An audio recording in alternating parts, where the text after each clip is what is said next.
hacer es tratar de desarrollar el tema desde la perspectiva de la teoría política, es decir, hablar de la justificación de los movimientos sociales, de sus límites y de su criminalización. La primera pregunta que me gustaría plantear es si existe un derecho, si no jurídico, por lo menos moral, a resistir al derecho. Podemos empezar diciendo que en la actualidad se considera que existe un deber general de obedecer al derecho con base en dos elementos de nuestros sistemas políticos. Por un lado, con base en la noción de autogobierno, es la idea que en la democracia obedecemos a nuestras propias reglas adoptadas según un proceso justo de decisión, que es la regla de la mayoría tras el debate público.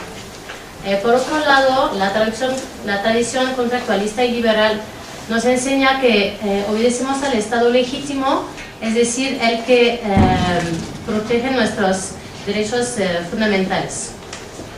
Y nos decía que cuando el Estado se volvía opresivo, la obligación de obedecer desaparecía, dando lugar, en última instancia, a un derecho moral de resistencia. En nuestras democracias actuales, el deber de obediencia se basa sobre la idea de constitución como pacto social y sobre la existencia de derechos y libertades que promueven los valores de libertad, igualdad, dignidad humana, solidaridad, etc. En este contexto, parecía que nuestros sistemas modernos hubieran agotado el viejo debate de la resistencia al derecho. Sin embargo, el paso de la teoría a la práctica pone en evidencia la persistencia y el incremento en tiempo de crisis de fenómenos colectivos de protesta en toda la región.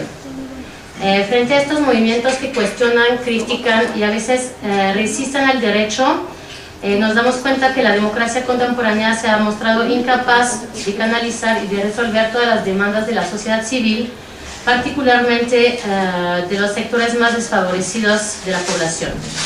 En estas condiciones es indispensable volver a pensar el viejo derecho de resistencia en el marco de sociedades ciertamente abiertas, pero profundamente imperfectas. Imperfectas en primer lugar porque existe una crisis de representación en la región, con un desfase muy importante entre las aspiraciones de la población y la actuación y decisiones de nuestros gobernantes. Podemos citar diferentes factores que participan a esta situación. La inexistencia de mandatos obligatorios y de mecanismos directos de sanciones para los representantes, el incremento del peso de los poderes fácticos, especialmente en materia económica, el incremento del peso de las élites tecnocráticas o de los grupos de presión. También el propio sistema de partidos políticos que monopoliza la selección de candidatos y de temas sometidos al debate nacional. O todavía más grave, como en el caso peruano, donde la política del presidente Ollanta Humala dio un giro a 180 grados desde su elección y va ahora en contra de los propios lemas de campaña y en contra de los intereses de sus votantes. Cuando había prometido, por ejemplo, el agua antes que el oro, el gobierno está ahora apoyando en varias regiones del país proyectos de extracción de oro en las cabeceras de cuencas, favorizando únicamente los intereses de los inversionistas y quedándose indiferentes a las necesidades más básicas de la población en materia de acceso a los recursos. También se hace evidente esta crisis de representación cuando los mecanismos de información y de preparación al voto informado son dominados por intereses privados. Es precisamente lo que denunciaba el movimiento Yo Soy 132, acusando al grupo mediático más influyente del país, Televisa, de favorecer y de poner en condiciones de ventaja al ahora presidente electo Enrique Peña Nieto. En este contexto, los movimientos sociales participan a la restauración del lazo democrático. Cuando los canales institucionalizados de participación se encuentran viciados, la sociedad civil debe tomar el relevo de forma directa para que la democracia se vuelva de nuevo el gobierno del pueblo, por el pueblo y para el pueblo. Se trata de una visión de una democracia participativa, al opuesto de la cual se encuentran visiones mucho más elitistas, como la que defendía Schumpeter cuando negaba toda influencia ciudadana después del voto. Otra razón para considerar a las acciones colectivas como capaces de generar plusvalía social es desde la perspectiva de los derechos. Existe en toda la región un desajuste obvio entre los derechos promulgados y sus condiciones efectivas de ejercicio. Los derechos sociales en México, por ejemplo, son sistemáticamente excluidos del sistema del amparo, ya que la Suprema Corte considera la imposibilidad de impugnarlos directamente a falta de intereses jurídicos identificables. Asimismo, frente a situaciones de carencias y de necesidad, parece que la única vía posible para llamar la atención de los dirigentes consiste en acciones extrainstitucionales. En este tipo de circunstancias ya no se resiste al derecho como tal, sino a las autoridades encargadas de implementarlos.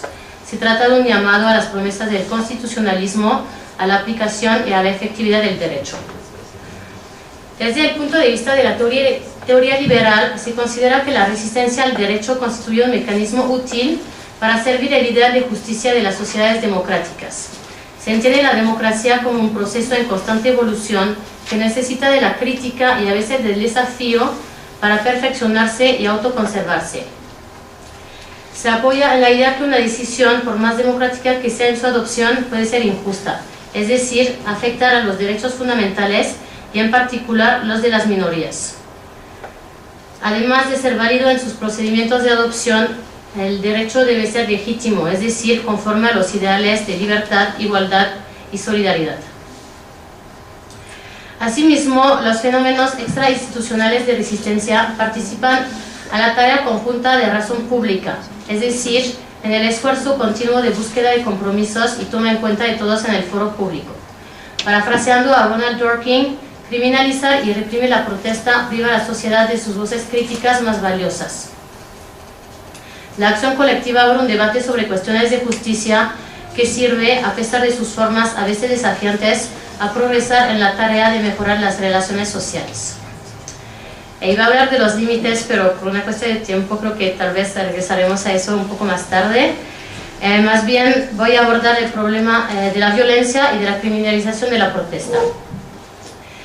Como punto de partida, se puede decir que la violencia es muy difícil de justificar en los regímenes democráticos, y eso tanto para el Estado como para los movimientos sociales. La democracia se presenta como el gobierno del diálogo, del debate público o del ejercicio de la razón pública. Sin embargo, para entender la violencia en algunos casos de luchas sociales, hay que tomar en cuenta la existencia de algunos factores más empíricos, que generan una suerte de círculo vicioso en la escalada de la violencia. En muchos casos, la invisibilización de las protestas sociales constituye la primera estrategia del Estado para evitar atender las problemáticas denunciadas.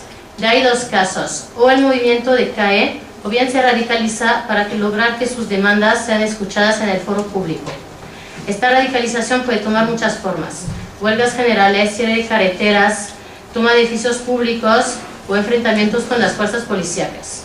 A partir de ahí, el Estado tiene campo libre para justificar el uso de la fuerza contra el movimiento, generando una escalada de la violencia, de la represión y de la violación de los derechos más básicos de los desobedientes. El problema con el uso de la violencia es que tiende a deslegitimar el movimiento a pesar de la legitimidad de sus demandas. Es sobre este argumento que el Estado da riendas sueltas a sus tendencias represivas y enjuicia a los desobedientes como criminales.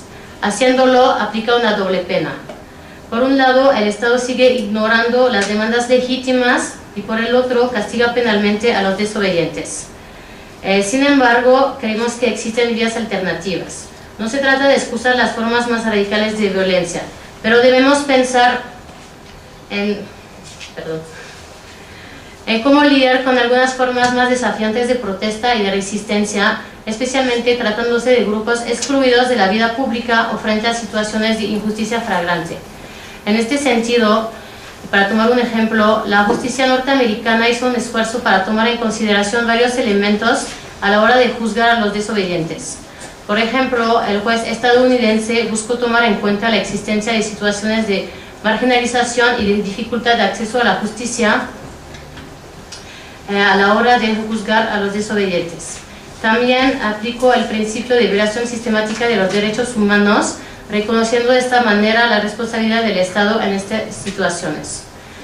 Mientras tanto, en México y en otros países de la región, la asimilación de los desobedientes como delincuentes sigue siendo una estrategia del Estado para apagar las voces críticas con base en un discurso conservador que pretexta la violación de la ley para justificar el statu quo y la permanencia de las desigualdades e injusticias. Es como si el Estado hiciera pagar a los más vulnerables su situación de malvivir, de la cual él mismo es en gran parte responsable. En definitiva, y a modo de conclusión, Debemos entender que los movimientos sociales no son sino los costos de las propias áreas del Estado y que escuchar sus voces críticas es el único camino posible para la democracia. Muchas gracias.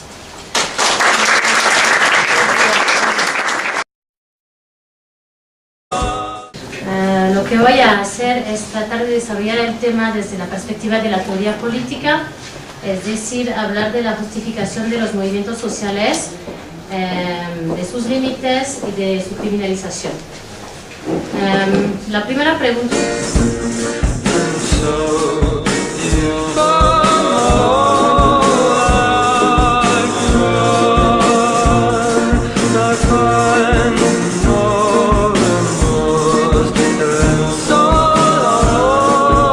Por un lado, con base en la noción de autogobierno, es la idea que en la democracia obedecemos a nuestras propias reglas adoptadas según un proceso justo de decisión, que es la regla de la mayoría tras el debate público. Por otro lado, la tradición contractualista que me gustaría plantear es si existe un derecho, si no jurídico, por lo menos moral, a resistir al derecho. Podemos empezar diciendo que en la actualidad se considera que existe un deber general de obedecer al derecho con base en dos elementos de nuestros sistemas políticos.